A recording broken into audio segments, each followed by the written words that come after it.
Look who is back. It's the Flanck. The Flanck is the first custom keyboard that I made, obviously borrowing quite heavily from Jack's design of a 40%. It is a 4x12 layout, all grid keys, no MIT layout, we split the space bar, and it was originally designed with a few things in mind. The first thing was to be cheap, and it was made out of press board that I had. And the press board at that point was not water resistant, but I've since put a clear coat on it on this reassembly time. But it was basically made of cardboard, man. It was awesome. But it was one of my first cuts on the laser cutter, and I kind of cut it on a whim because I didn't really think it would work.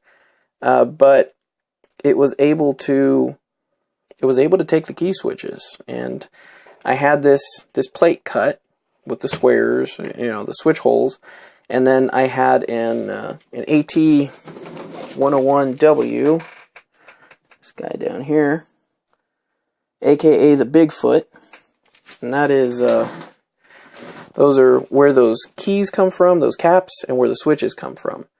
So I'd found that AT101 in a bin, and I'd taken it apart, I harvested switches out of it, and keycaps, and I just had those sitting around, and I'm like, well, I've got a laser cutter, I don't really know what I'm doing, but I'll cut a plate for it, just see what happens. And I cut it, and the switches fit, and they fit quite well. There were a few cuts of kerf tests. Let me see if I can find those.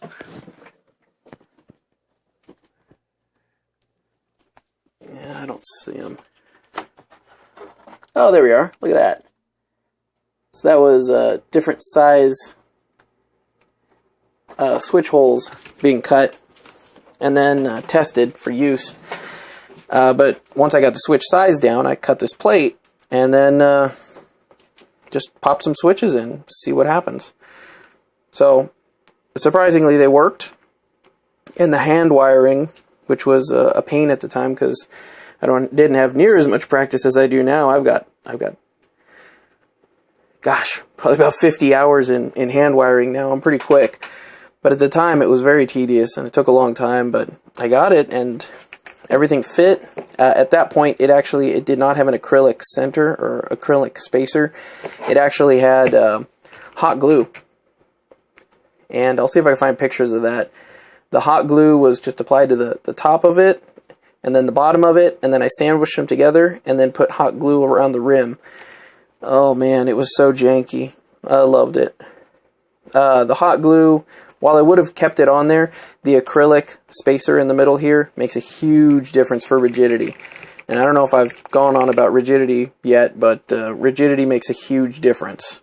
The other thing that's interesting is that weight also makes a big difference. And this was something that I almost circumvented with this, because if you just put feet on this, it might slide. This is like shelving matting. It's just friction paper, basically. And by putting it all along the bottom, it makes it a lot harder for it to move. And if you have a laptop, which I did at that point, you could take this keyboard and set it right on top of your laptop keyboard and type right on it. And it would not register any key presses because the weight was evenly distributed. If you had feet on it, then the feet would be pressing down on whatever keys are under here and whatever keys are under here. So it was a good design, and it worked out really well. And after that, the layering started getting crazy. With the split space, I started realizing that I only use my right thumb for space, which apparently, after some research, like 90% of people use only their right thumb for space. But in doing that, I'm like, oh, well, my left thumb is resting right here, not doing anything. Let's make that a function key. And that was just in an effort to make things faster. And I was, instead of moving to here, I was already on that function key. And then that really opened up this layer for me, because it made things very easy to chord. So I wound up putting enter, and then backspace was M, which was right under my right pointer. And then after fighting a while, I got rid of backspace and enter, and put enter's first layer here, and then turn these into the regular bracket keys because those just work better for programming. But that's when the layering started going crazy, when everything started getting complicated. But this was the original, and it was kind of sitting up on the wall of fame up there, and it got taken apart to make the blank, which is up there. That's the basically the same thing, but out of all clear with backlighting, and that lit up like Christmas. It was wonderful. I'll see if I can link that video at the end of this. But this guy got taken apart to make that, and then that one got taken apart to make another one, and I don't know, the circle of life, I guess. But either way, I still had the plate, and it was kind of calling to me, and I had the switches, and I had other AT101Ws to part out, so I made it again, and it's nice to be back to it. I mean, it feels good. It's nostalgic. But honestly, I'm not sure that I have much use for it. I'm probably going to wind up trying to sell it at the Louisville keyboard meetup coming up this weekend. That's in Kentucky, Louisville, if you're not from here. But that meetup is coming up, and we'll see if anyone's interested in it. Certainly better in someone's hands, you know, as a new 40, where they get to try stuff out, and you know, like I was starting out, rather than just hanging up here with all the other interesting pieces of hardware.